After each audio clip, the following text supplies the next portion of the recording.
Buenos días, mis queridos hermanos. Vamos a comenzar un día más en el estudio de la palabra del Señor. Al tema de hoy le voy a titular La fe y la santidad. La fe y la santidad se toman de la mano, van de la mano. Hace varios años mi tío estaba contratando a una persona que decía que era una estrella en el área de las piezas de autos. Mi tío tenía varios autopares. Y mi tío sospechaba que este hombre era un mero especulador. Y lo sometió a prueba con varias preguntas. Lo llevó por todo el taller, por todo el autopar y le preguntaba qué es esta pieza, qué es esta otra pieza. Y este señor no respondió ninguna pregunta correcta. Por lo tanto, mi tío no lo contrató como empleado. Este hombre estaba pretendiendo que conocía el oficio, pero al ser sometido a la prueba, no la pasó. Demostró que era un charlatán, un mero especulador. Si vamos a la Biblia, a Primera de Pedro, capítulo 1, del versículo 6 al 7, aquí lo tengo yo abierto en mi Biblia, dice que aquí nos enseña el apóstol Pedro que nosotros los cristianos, los que tenemos fe en el Señor Jesucristo, los que tenemos una fe verdadera, genuina, que Él nos enseña aquí que seremos afligidos en diferentes pruebas. Y explica para que sometida a prueba nuestra fe, la cual es mucho más preciosa que el oro, eso es lo que explica Él aquí, el cual, el oro, aunque perecedero, se prueba con fuego. Y entonces añade y dice, se hallada en alabanza, gloria y honra cuando sea manifestado Jesucristo. Y esto nos tiene que enseñar a nosotros muchas cosas elementales y profundas de lo que es la fe genuina de un cristiano.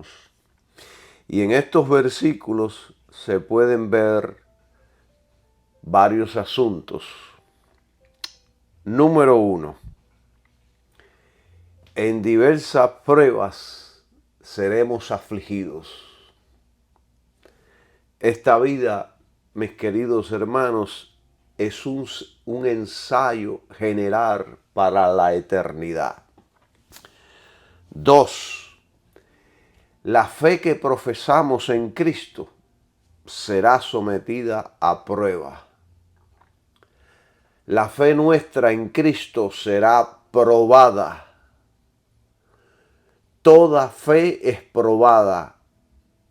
Y si alguien dice que tiene una gran fe, pues la gran fe debe ser probada en gran manera. Número 3. Esta fe, cuando el apóstol Pablo habla de fe en la Biblia, se está siempre refiriendo a Jesucristo, su fuente, su fundamento es Jesucristo y ese sacrificio que Él realizó allí en la cruz. Entonces, esta fe es más preciosa que el oro. El oro es el metal más precioso en este mundo. Bueno, la fe vale más que el oro. Y esta fe nuestra será probada para mostrar si es genuina o no. En los tiempos antiguos, el oro se probaba con fuego. Usted toma la pieza de oro y la somete al fuego por 1 minuto. Si se oscurece, no es oro.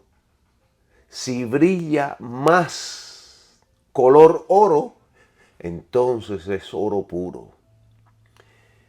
Eso es lo que se hace con la fe.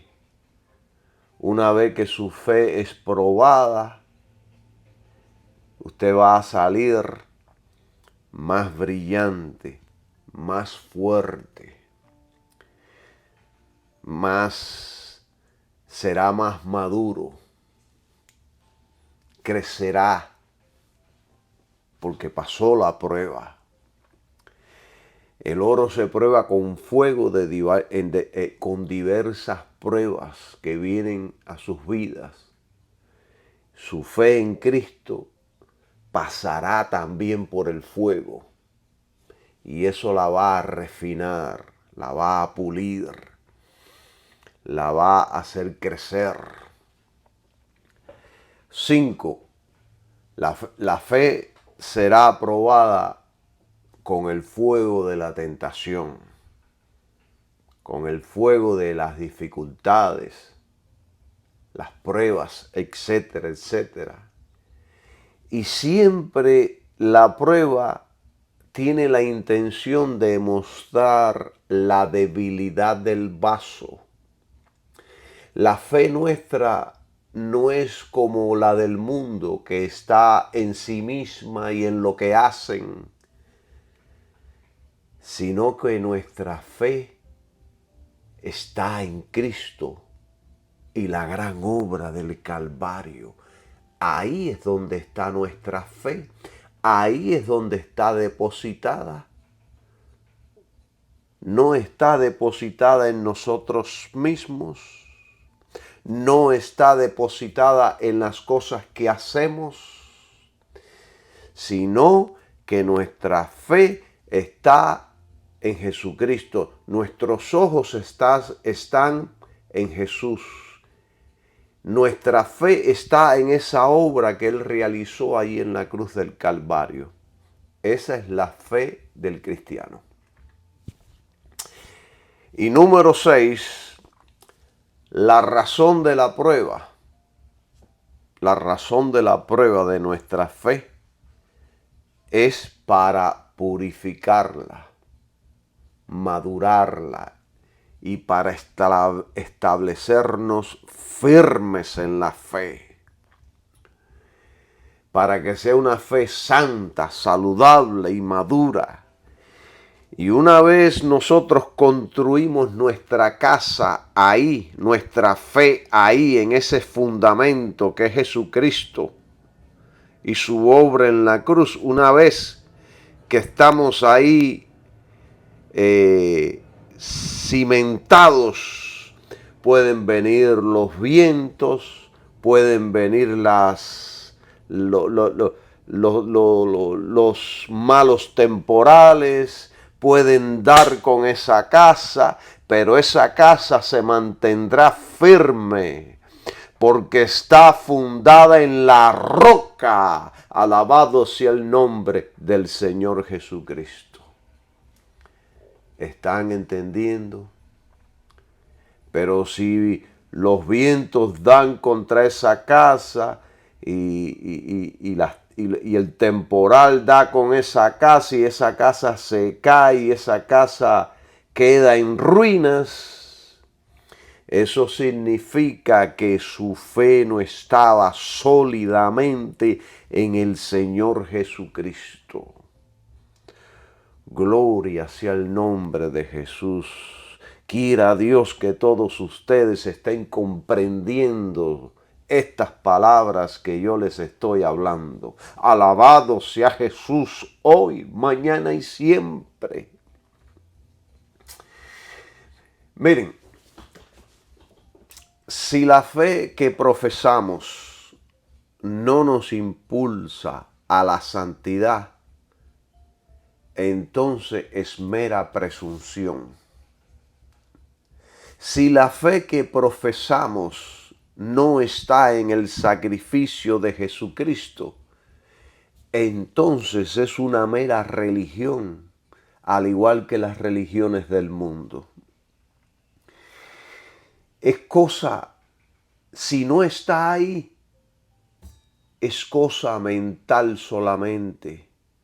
No es una fe genuina del corazón. Hay gente que dice, yo creo a mi forma, yo soy creyente a mi estilo. Esa es una fe personal, no es fe en Cristo. No es fe que está en la roca, no es fe en la Santa Biblia. Usted está viviendo una religión, usted está viviendo en un estilo del mundo, en un estilo de las religiones. No es a nuestra forma, conducta o entendimiento o estilo. Es de acuerdo con la voluntad de Dios, de acuerdo con la voluntad de nuestro Señor Jesucristo, la gracia de Jesucristo. La fe genuina siempre será impulsada por el Espíritu Santo para honrar a Cristo y su sacrificio. Una fe genuina que es honrada por Dios siempre va a tener sus ojos en Jesucristo y la obra que Jesús realizó allí en la cruz. Esa es la única fe que Dios reconoce, que Dios honra y que Dios bendice. Ninguna más. Usted puede tener la fe de los empresarios que logran obtener el mundo, que logran hacerse dueños del mundo, que llenan el garaje de su casa de dólares. Usted puede tener la fe de ese tamaño. Que ¿de qué te vale, dijo Jesucristo, tener todo el mundo si al final vas a perder tu alma? Esa fe gigante que muchos tienen es una fe que Dios no honra. La única fe que Dios honra es la que está en su Hijo Jesucristo. Es aquella que confía en el medio, que es el sacrificio de Jesús. Gloria sea su nombre hoy, mañana y siempre. Alabado sea el Señor Jesús. Vayamos a 14, Juan 14, y yo le voy a enseñar algo poderoso aquí que nos enseñó el apóstol Juan. Juan 14, 15 al 17, se los voy a leer. Dice, si me amáis, esto lo dijo Jesucristo, guardad mis mandamientos. Y yo rogaré al Padre, y Él os dará otro consolador, para que esté con vosotros para siempre. 17. El Espíritu de verdad, a quien el mundo no puede recibir porque no le ve ni le conoce, pero vosotros le conocéis porque mora con vosotros y estará en vosotros. Estas palabras dijo Jesucristo a sus apóstoles. Hermanos y amigos, y todos aquellos que me están escuchando, el Espíritu Santo es solo para los que aman a Jesucristo. Nadie en el mundo tiene el Espíritu Santo, solamente aquellos que aman a Cristo y guardan sus mandamientos. Nadie en el mundo puede recibir el Espíritu Santo Es un don exclusivo para los que aman a Cristo. Nadie en el mundo ve ni conoce el Espíritu Santo. Los cristianos que amamos a Cristo sí conocemos al Espíritu Santo porque mora en nosotros. Nos guía, nos consuela, nos enseña, nos instruye, nos capacita, nos da poder, frutos, dones, fe, vida. Nos hace crecer a la imagen del Hijo de Dios. Nos hace desear ser como el Hijo de Dios. Eso lo hace el Espíritu Santo en nuestras vidas. Hoy la mayoría de la gente desean ser como el empresario aquel famoso, como el deportista famoso, como el actor de telenovelas, la gente, o como el político. Hoy la gente desean ser otras personas que ellos mismos. Y el héroe de ellos es Superman o el Spider-Man, el hombre araña. Pero el verdadero cristiano, aquel que verdaderamente ama a Jesucristo, desea ser como Jesucristo, desea imitar a Jesucristo, desea andar, caminar como lo hizo el Señor Jesucristo. Gloria sea su nombre. Gloria sea el nombre del Hijo de Dios. Alabado sea su nombre. ¡Qué poderoso! Y yo les digo algo a mis hermanos para que estén alerta, para que si no está sucediendo en sus vidas, pues tomen la decisión de ir correr a Dios, empezar a clamar y decir: cámbiame, transfórmame, crea en mí, Señor, aquello que tú quieres que sea creado. Porque si nada de esto está sucediendo en su vida, es que en usted no mora el Espíritu Santo. Su fe entonces es defectuosa, va por la vía equivocada, o sencillamente es porque usted no pertenece a Cristo. Y si usted no tiene el Espíritu Santo, usted no pertenece a Cristo. Usted entonces es un hijo del mundo, de una religión. O aún más fuerte, usted pertenece entonces al diablo, al Dios de este mundo, el Dios de este sistema mundial. No el Dios del mundo, porque el Dios del mundo es nuestro Padre Celestial y su Hijo Jesucristo. Pero el Dios de este sistema del mundo es el diablo.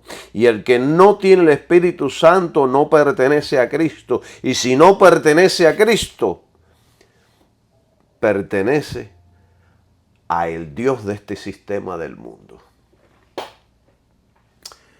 Ahí mismo en Juan 14:23 dice: si alguno me ama, este es Cristo hablando, mis palabras guardará, y mi Padre le amará, y vendremos a él y haremos morada con él. ¡Qué poderoso está esto! El Padre y el Hijo vienen a los cristianos por medio del Espíritu Santo. No estamos solos, estamos bien acompañados. Cuando yo leo esto, yo no tengo razón para temerle a nada. No tengo miedo de vivir en este mundo. Me siento confiado, estoy lleno de fe, sabiendo que el Padre y el Hijo habitan en mí por medio del Espíritu Santo. Estamos bien acompañados. No debemos temerle a nada. Tenemos en nuestro más íntimo ser a Dios el Padre y a su Hijo Jesucristo. Primera de Corintios 3:16 dice: ¿no sabéis que sois el templo de Dios y que el Espíritu de Dios habita en vosotros? El Espíritu Santo mora en nosotros. Es una morada permanente. Vino a nosotros para vivir ahí permanentemente. Levántese con esa conciencia todos los días que en usted mora, habita, vive el Espíritu Santo, el Espíritu de Dios. Primera de Corintios 6:19 dice así: gloria sea Dios por su palabra. ¿O ignoráis que vuestro cuerpo es el templo del Espíritu Santo que está en vosotros, el cual tenéis de Dios y que no sois vuestros? ¡Qué poderoso! El creyente nacido de nuevo es un santuario para Dios. En nuestro cuerpo mora el Espíritu Santo. Entienda esto, por favor, que en este cuerpo, que un día se volverá polvo, mora el Espíritu de Dios. Y si el Espíritu de Dios mora en este cuerpo, pues el Espíritu de Dios va a vivificar este cuerpo, lo va a fortalecer, lo va a instruir, lo va a animar, lo va a guiar, lo va a llenar de fuerza, lo va a vivificar, dice la palabra de Dios en Romanos capítulo 8, para que podamos vivir para Dios y no para el mundo, para que podamos imitar a Jesucristo y no a ningún deportista, ni político, ni actor. ¿Entienden? Esto es poderoso. El Espíritu Santo habita aquí. Usted tiene vida. Usted tiene fuerza. Usted tiene fe. No, es imposible que, si el Espíritu Santo habita en nosotros, es imposible que andemos por ahí con el moco caído. Es imposible que estemos derrotados. Es imposible que no tengamos vida. Es imposible. Gálatas capítulo 4 versículo 6 dice que: y porque sois hijos, Dios ha enviado el Espíritu de su Hijo a nuestros corazones, clamando: Abba, Padre. Ahora tenemos muchos privilegios como hijos de Dios. Y el más grande es que el Espíritu Santo ha sido enviado para tomar residencia permanente en nuestros corazones, en nuestro interior, en nuestros cuerpos. Y en este versículo, la última frase de este versículo, dice clamando: Abba, Padre. Clamando Abba, Padre. Es el Espíritu Santo quien clama al Padre a nuestro favor. Desde nuestro interior le clama a Dios: Papito, Padre. Alabado sea Dios. Poderoso su nombre. Grande. Gloria sea el nombre del Señor Jesús. El Espíritu Santo clama a Dios por nosotros. En Primera de Juan 3:4 dice algo maravilloso la palabra de Dios sobre todo este asunto que estamos hablando. Dice, y cualquiera, Primera de Juan 3:24, y el que guarda sus mandamientos permanece en él y él en él.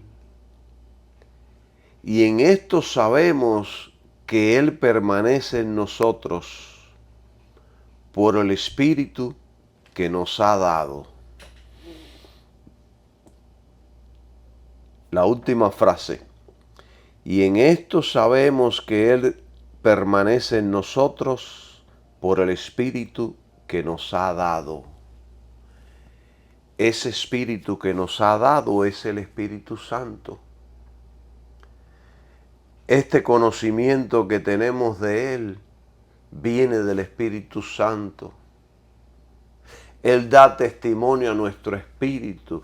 Él nos activa, nos enseña de que somos hijos nacidos de Dios. En Primera de Juan 4:13 dice, en esto conocemos que permanecemos en Él y Él en nosotros, en que nos ha dado de su Espíritu. Repito una vez más, el Espíritu toma residencia en nosotros si verdaderamente somos cristianos, si verdaderamente nuestra fe es genuina. Solo Dios sabe quiénes son los verdaderos hijos. Los hombres solo podemos observar el fruto y lo que el Espíritu Santo nos revele por el medio del don de discernimiento de espíritus. Pero solo Dios es quien conoce el corazón de todas las personas. Solo Dios sabe quién es un verdadero, genuino creyente. Solo Dios sabe quién tiene una verdadera fe en su Hijo Jesucristo. Usted sabe si realmente es de Jesucristo. El fruto, su vida, su estilo de vida revela a quién usted pertenece, lo que usted confiesa, la fe que usted está proyectando. Eso revela de quién es usted. Eso revela en qué usted cree. Y todas estas cosas, hermanos, yo las estoy explicando así detalladamente, de esta manera, para que aprendamos que ya usted no se pertenece a sí mismo. Ya no vivimos para nosotros mismos, sino para Cristo. Yo soy claro en explicar esto, ya que en las iglesias hay mucha gente que siente un profundo rechazo hacia la cruz de Cristo. Ellos dicen, yo creo en Dios, pero no en Cristo. Cristo fue un profeta, Cristo fue un mero hombre, Cristo fue un ángel. Y ellos catalogan el sacrificio de Cristo como las miserias pasadas. Ellos dicen, el sacrificio de Cristo fue un error en el tiempo, porque ese sacrificio no logró nada. Pero no, mis queridos hermanos, el sacrificio de Cristo fue originado y planeado por la divinidad desde antes de la fundación del mundo. Con el sacrificio de Cristo se abrió las ventanas de los cielos. El sacrificio de Cristo rompió el velo del templo y es el único medio para la salvación de toda la raza humana. Sin el sacrificio del Hijo de Dios no habría salvación para nadie. Sin ese sacrificio ningún cristiano podría vivir en santificación. Ningún cristiano sería lavado, limpiado o santificado. El sacrificio, Jesús es la fuente y el sacrificio es el medio. Si no amamos a Cristo, si no creemos en su nombre, en su muerte, en su sacrificio, en su resurrección, en ese sacrificio expiatorio que pagó el precio, si no creemos en nada de eso, no hay salvación para nadie, no hay Espíritu Santo para nadie. Y hay que ser bien claro en esto. Hay que ser bien claro en esto para que no quede en duda. Para aquel que es religioso, corra a Dios arrepentido, porque de lo contrario va a estar practicando religión toda su vida y el día que muera se va al infierno. Miren, si todo esto que estamos hablando es de suma importancia, que Pedro, el día que predicó después de que el Espíritu Santo vino sobre todo ellos que fueron bautizados en el Espíritu Santo y hablaron en otras lenguas, Pedro dijo algo poderoso que hasta el día de hoy es un fundamento. Él dijo ahí en Hechos 2:38, dijo, arrepiéntanse. Cuando Pedro predicó, ellos se sintieron compungidos de corazón y dijeron, ¿qué haremos? Ya que cometimos esta barbarie contra el Señor Jesucristo, que lo crucificamos, ¿qué haremos ahora? Y Pedro les dijo, arrepiéntense y bautícense en todos ustedes en el nombre de Jesucristo, para que sus pecados les sean perdonados. Entonces recibirán el don del Espíritu Santo. Si no hay un arrepentimiento y un reconocimiento de quién es el Hijo de Dios y de su obra, no serán perdonados los pecados, ni se recibirá el Espíritu Santo. El Espíritu Santo se recibe cuando hay un verdadero arrepentimiento y una verdadera obediencia. Déjeme rectificar aquí. En el momento que usted se arrepiente y acepta a Jesús y su obra, usted es regenerado por el Espíritu Santo y ya el Espíritu Santo está en su vida. Pero después de eso hay muchas otras más bendiciones, que es el bautismo en el Espíritu Santo con la evidencia hablando en otras lenguas. Punto.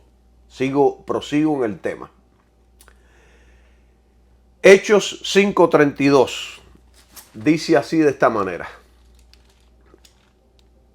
Vamos a leerlo y así vamos a continuar. Esto nos da una claridad más importante de lo que estamos hablando. Hechos 5:32 dice, y nosotros somos testigos suyos, testigos de Jesús. Aquí está diciendo, los apóstoles están diciendo, somos testigos de Jesús, de estas cosas, y también el Espíritu Santo, el cual ha dado Dios a los que le obedecen. Dios da el bautismo del Espíritu Santo a los que le obedecen. El bautismo en el Espíritu Santo es para servicio, para que Dios nos pueda usar poderosamente en el servicio, para que puedan empezar a desarrollarse y venir sobre nuestras vidas los dones de poder, los dones espirituales. Entonces, solo los que obedecen reciben el Espíritu Santo, y obedecemos cuando nos arrepentimos y creemos en Jesucristo y la obra del Calvario. El medio, hermanos, no es la religión de Caín, sino la de Abel, su hermano, que adoró a Dios por medio de un sacrificio que tipificó al Hijo de Dios, el Cordero de Dios que quita los pecados del mundo. Caín, una religión que Dios no honra. A Abel, que reconoció que era pecador y que necesitaba un sustituto. Eso que él sacrificó ahí era un tipo de lo que iba a suceder con Jesucristo. O sea que en medio no es la religión de Caín, sino el estilo que utilizó Abel. Adorar a Dios, buscar a Dios por medio del sacrificio, el sacrificio de su Hijo Jesucristo. Miren, una obra verdadera de la fe que ha nacido producto del Espíritu Santo, es que hace la voluntad de Dios. Desea y hace la voluntad de Dios. Si esa persona no desea hacer la voluntad de Dios, si ese creyente no se complace haciendo la voluntad de Dios, si esa persona no tiene sed de hacer la voluntad de Dios, sed de Cristo y de la palabra de Dios, la fe de esa persona no pasó la prueba. Se quemó cuando fue probada. No es fe cristiana. La fe de la mayoría de los judíos no pasó la prueba porque rechazaron a Cristo y su obra expiatoria. Y millones se han perdido y se siguen perdiendo porque no pasaron la prueba de la fe. Y la Escritura dice de ellos, dice que ellos son creyentes celosos y llenos de fe, pero es una fe no conforme al conocimiento apropiado de Dios. Usted puede tener toda la fe y todo el celo del mundo y todo el celo del mundo y perderse. Romanos capítulo 10, 11, 9, 10 y 11 habla sobre todas estas cosas que le sucedieron a los judíos. Y Pablo dijo ahí en Romanos capítulo 10, versículo 2, dice, porque yo les doy testimonio de que tienen celo de Dios, pero no conforme a ciencia. Ciencia quiere decir el conocimiento adecuado respecto al plan de Dios. La traducción Dios habla hoy diría, en su favor puedo decir que tienen un gran deseo de servir a Dios. Solo que ese deseo no está basado en el verdadero conocimiento. Ven, hermanos, yo les explico la Biblia con la Biblia. El deseo que no esté apuntando a Cristo y a la cruz es un mal entendimiento. No es conforme al sistema establecido por Dios en su Hijo Jesucristo. Usted puede desear 1000 cosas buenas, pero esas cosas buenas que usted está deseando, o quizás esas cosas buenas que usted está haciendo, si no tiene el conocimiento adecuado en el plan de Dios, en la vía de Dios, en el camino de Dios, en el sistema de Dios, nada de eso lo va a salvar. Hay gente que piensa que Dios va a salvar a todas aquellas personas que hacen obras buenas, creyendo lo que ellos crean. No es así. Eso fue lo que le pasó a la mayoría de los judíos y le sigue pasando hoy día. Y esto es importante predicarlo y enseñarlo para que tengamos una iglesia madura, sólida, ahí construyendo su casa en la roca. Que nada destruye esa casa. Hermanos, los judíos son religiosos con una fe grande. Y en la misma categoría están los musulmanes. Tienen una fe grande. Muchos de ellos mueren por su fe. La verdadera forma de adoración a Dios es Jesucristo y el sacrificio de Jesús en la cruz. Si no es así, entonces es una fe religiosa, fe de Caín, fe de la mente, es fe mental, fe humana, fe empresarial. No es una fe que ha nacido por obra del Espíritu Santo. No pasó la prueba, desaprobó el examen, debe repetir el grado. La fe de ellos se quemó en el camino. Pero bueno, tenemos a un Dios misericordioso, bueno, soberano, lindo, precioso. Supongamos que usted está adorando a Dios de una forma o vía equivocada, pero usted es sincero en su adoración. Usted realmente desea servir a Dios por la vía correcta y clama a Dios para que lo guíe y que lo enseñe y que lo libere del error y de la maldad. Yo les aseguro, tenga usted la seguridad de que Dios lo guiará y de que Dios acudirá en su rescate. Esto que yo les estoy enseñando lo explica la historia de Cornelio en Hechos capítulo 10. Esta historia de Cornelio, un gentil que junto con toda su familia adoraba a Dios, daba mucho dinero a los judíos pobres y oraba siempre a Dios. Pero desafortunadamente no lo estaba haciendo por la vía establecida por Dios.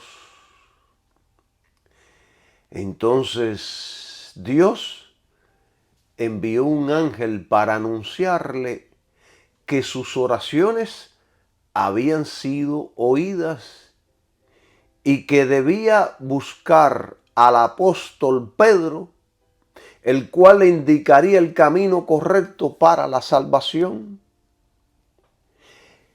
Al Pedro ir a la casa de Cornelio, todos estaban reunidos ahí. Pedro le predicó el evangelio de Jesucristo. Ellos creyeron y Dios los bautizó con el Espíritu Santo. Alabado sea Jesús, porque los oían que hablaban en otras lenguas.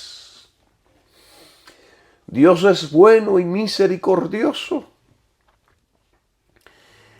En esta historia de Cornelio, el Espíritu Santo nos está enseñando que Dios conoce los corazones y que Él va en ayuda de todo aquel que sinceramente desea conocer a Dios. Y esto me impresiona y me agrada y me siento feliz de esta parte de Dios, de este carácter de Dios. Yo he escuchado muchísimos testimonios de judíos y de musulmanes que han tenido visiones y revelaciones de Jesucristo y hoy están viviendo para Jesucristo. Yo soy ese tipo de cristiano o de estudiante de la Biblia que no me encierro en un cajón, en un solo pensamiento. Yo creo que Dios salva a el que Él desea salvar. Dios es soberano. Él sabe todas las cosas. Salva y socorre al que quiere sin importar religión, pueblo o nación. Y si va por el camino equivocado, hace algo para atraerlo al camino correcto. Hace algo, como hizo en el caso de Cornelio. Dios le dijo a Moisés, y después Pablo, creo que es en Romanos capítulo 9, toma esa palabra que Dios le dijo a Moisés y la utiliza ahí en Romanos.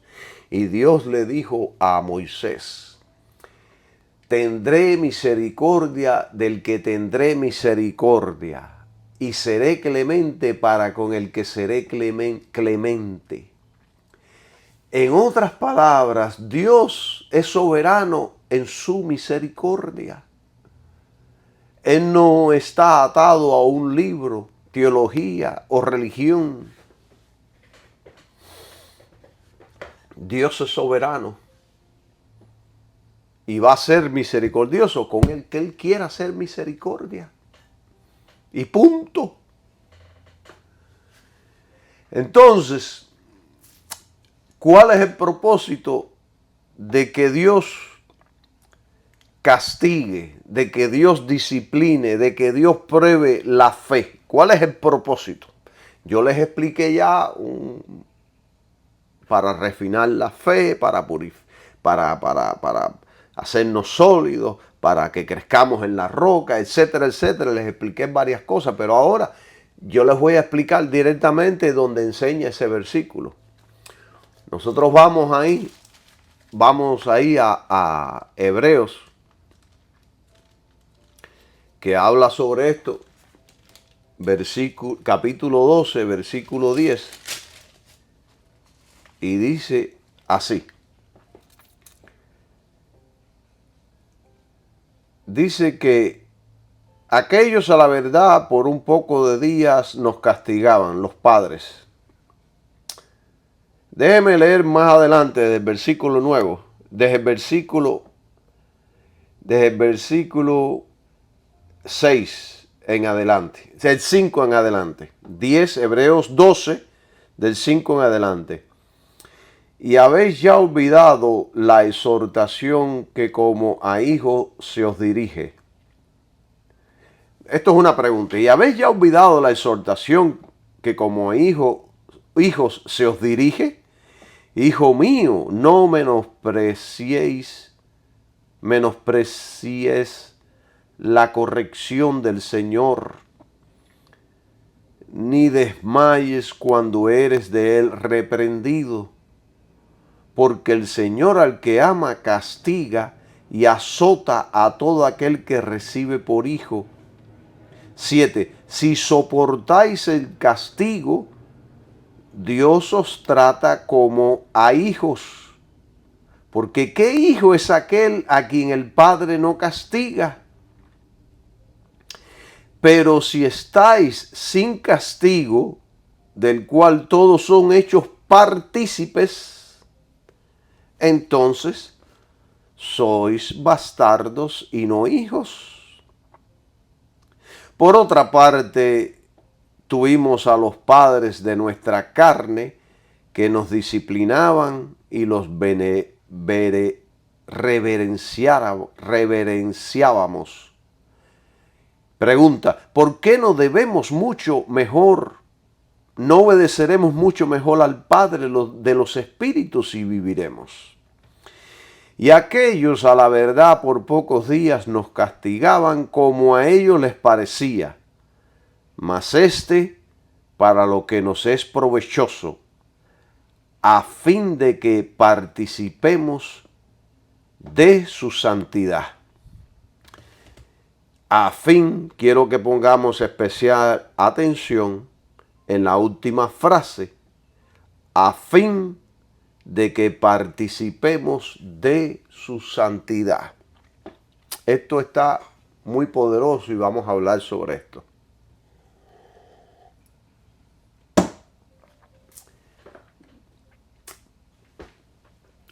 Así que usted, como cristiano, si usted es un cristiano genuino, usted no se amargue, no se entristezca, no se sienta como si Dios lo ha abandonado cuando esté atravesando por pruebas y aflicciones. Es Dios que como Padre está corrigiéndolo para que usted y yo seamos santos así como Él es santo. Y Dios, quien es todopoderoso, Él lo sabe todo y lo entiende todo. Por lo tanto, es Dios quien lo está. Y escúcheme bien ahora.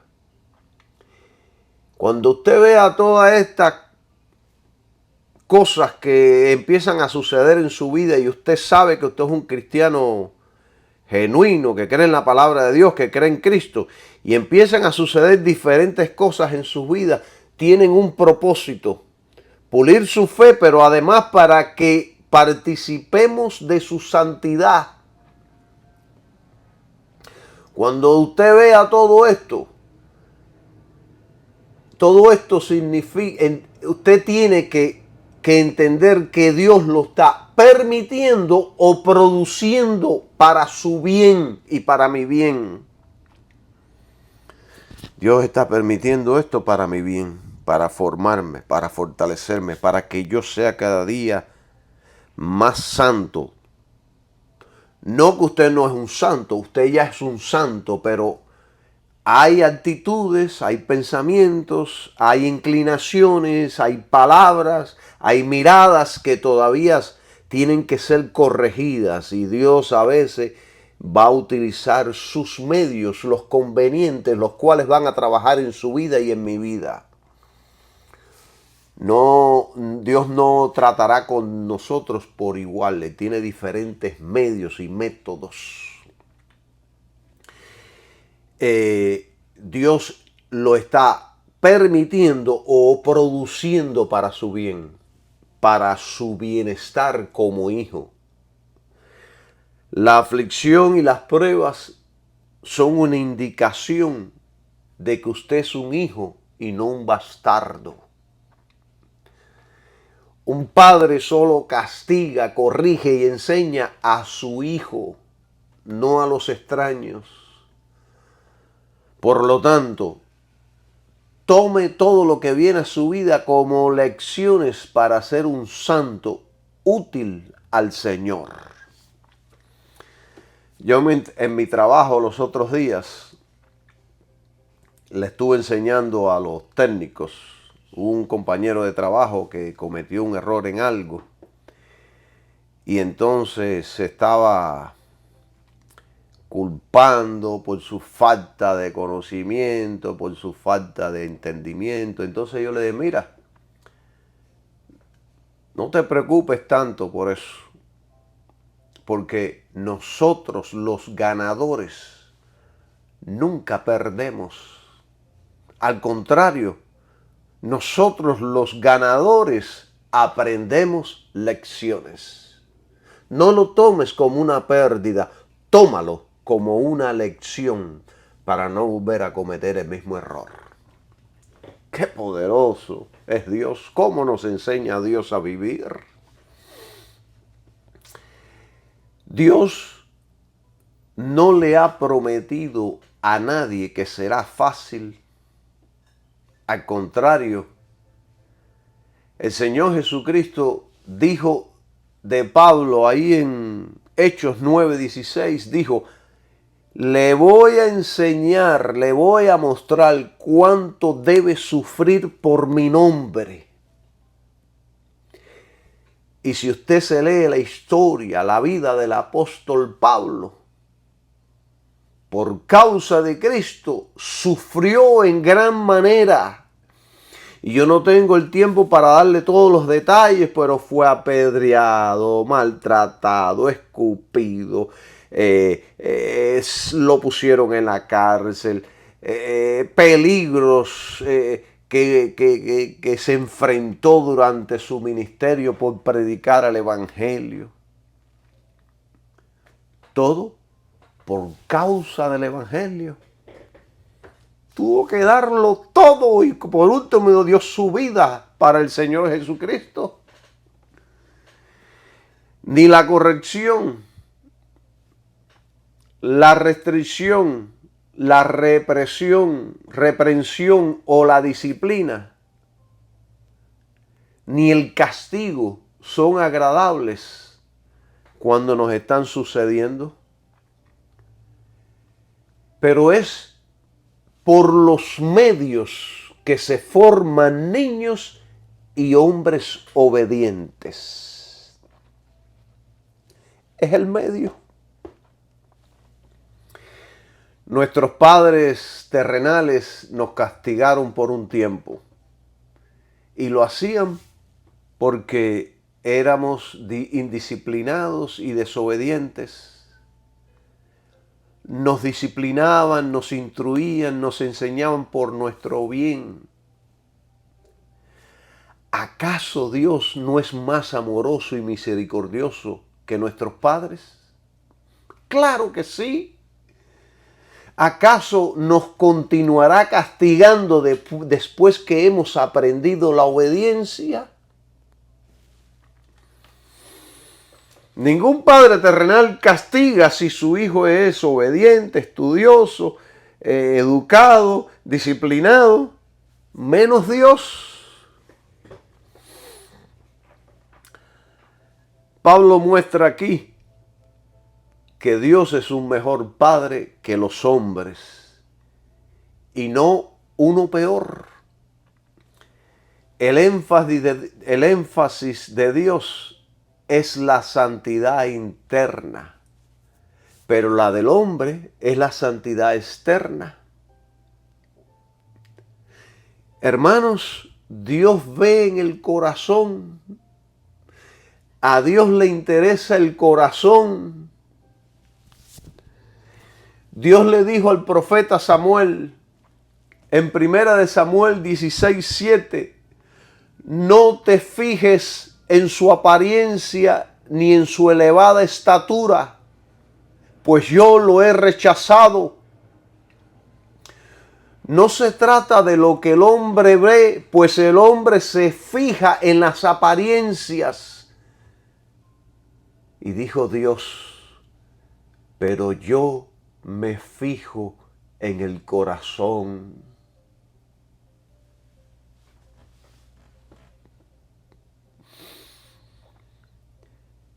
Dios, yo le pido a Dios, construye mi corazón, edifícame de tal manera, toma este corazón y hazlo.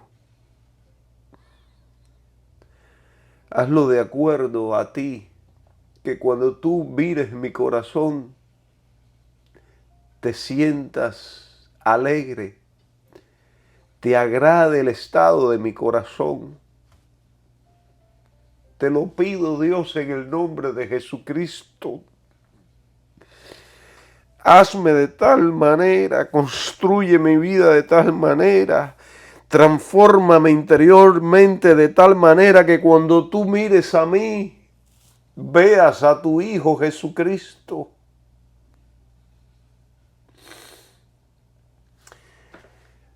Pero desafortunadamente todos los hombres somos pecadores arrepentidos. Todavía tenemos una naturaleza de pecado en nuestro interior que batallan contra nuestra alma. Y necesitamos la sangre de Jesús que esté sobre nosotros todo el tiempo, a toda hora. Miren, hay maestros que enseñan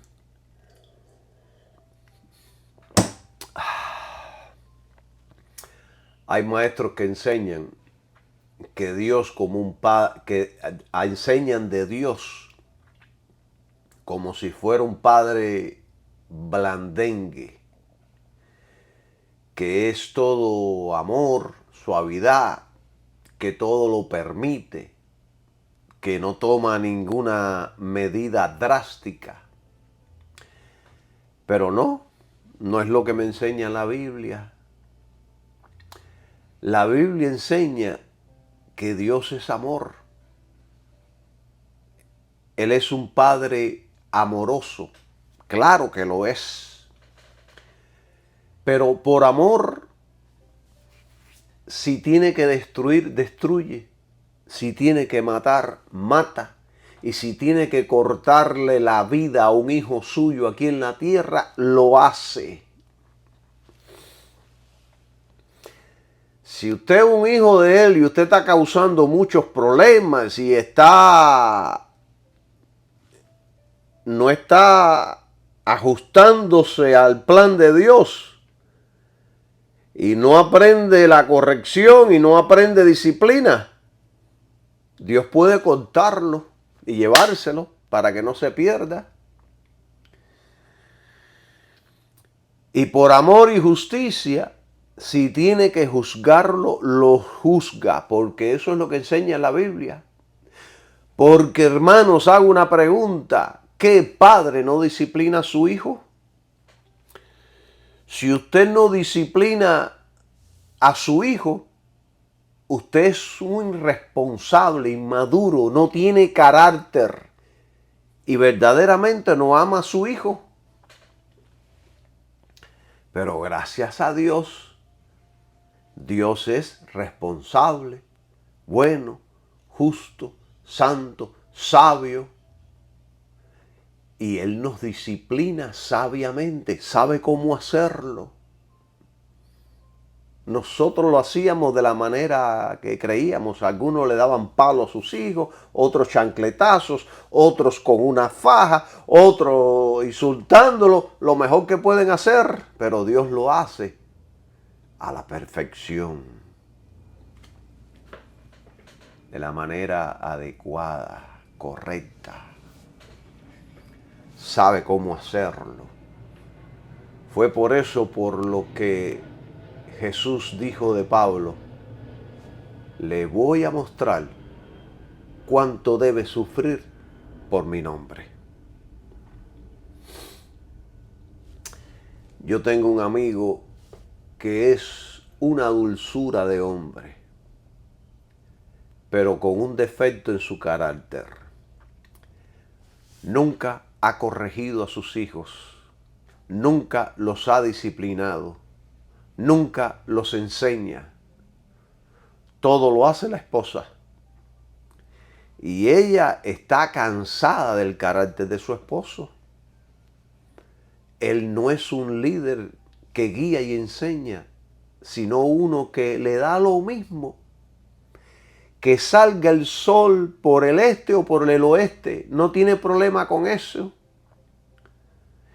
Y su carácter le ha causado muchos problemas. No está tomando su posición como líder de una familia. Y la mujer le dice: ponte los pantalones, sé un hombre. Y este hombre es una persona excelente, es un hombre buenísimo. No mata ni a una cucaracha, pero no tiene carácter. Por eso y muchas cosas más. Sin embargo, es una persona buena, una persona excelente. Miren, ¿por qué Dios destruyó con un diluvio a todos los habitantes de la tierra en los días de Noé?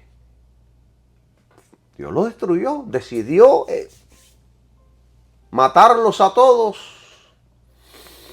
¿Por qué? Por la maldad del hombre, por el pecado del hombre.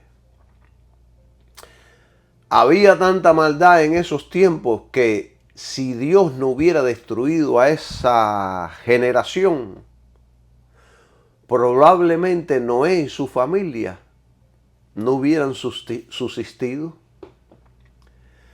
Así que por amor a Noé, Dios destruyó a los malos, porque Noé halló gracia ante los ojos de Jehová. Yo creo que esta es la primera vez que se menciona la palabra gracia en el Antiguo Testamento. Así que no me vayan a predicar como predican ciertos apóstoles y profetas que predican de un Dios blandengue que permite la iniquidad y el pecado. Y la Biblia nos enseña que si Dios no lo permite de los extraños, tanto que destruyó a todos los habitantes en el diluvio, menos lo permitirá de sus hijos. Menos lo permitirá de sus hijos, porque entonces se vería como algo horrible. Nosotros somos los que tenemos que dar el ejemplo. Nosotros somos la luz del mundo. Somos la sal de la tierra. Tenemos que proyectar la santidad de Dios aquí en la tierra por medio de nuestro estilo y forma de vivir. La santidad que Dios quiere que tengamos no es la que hacen los hombres del mundo. El hombre se fija en los estándares humanos, cómo vestimos, cómo hablamos, la apariencia externa, qué auto usan, qué corbata, qué zapatos, qué corte de cabello, etc. Todo eso es gasolina para el orgullo y la falsa humildad. No estoy diciendo que todo eso es malo. Lo que trato de enseñar es que todo eso no es santidad que Dios desea de sus hijos, sino la que viene de nuestro interior, la del corazón, que después será reflejada en lo exterior. ¿De qué vale ser por fuera, lucir lindo y hermoso y por dentro estar podrido? En Miami Beach hay muchas familias judías ortodoxas. Las esposas de ellos visten casi todas por igual. Muchas están vestidas como los monjes, de arriba abajo. Usted la ve y usted sabe que son judías. Ellos creen que eso es santidad, pero no. La santidad comienza desde el día que aceptamos a Cristo. Hay santidad solamente en Jesucristo, en el sacrificio de Cristo. No hay santidad en otro lugar, en ninguna religión ni en ningún sistema del mundo. De ahí en adelante, desde el día que aceptamos a Cristo, Dios empieza a trabajar en nuestro interior para traerlo a lo exterior. Es por eso de que Dios nos disciplina para que seamos obedientes. Por supuesto que hay que vestir decentemente. Eso es parte esencial de quienes somos. Estamos representando al Rey de Reyes y al Señor de Señores, pero no santifican para la salvación. Vestir decentemente y con elegancia debe ser el estilo de todo genuino creyente, pero no santifican para la salvación. Y yo no tengo que decirle a nadie, ni enseñarle a nadie, ni explicarle a nadie lo que es vestir decentemente, porque todos saben lo que es vestir decentemente. ¿Entienden? Más adelante, en el segundo estudio, yo voy a parar ahora y no voy a enseñar más. Creo que es suficiente tiempo que llevo enseñando. En el próximo estudio les voy a enseñar cómo se lleva a cabo esta santidad. ¿Qué debemos hacer? ¿Cuáles son los medios que debemos utilizar para que seamos construidos correctamente en los caminos del Señor? Bendiciones para todos y que tengan un maravilloso día. Amén.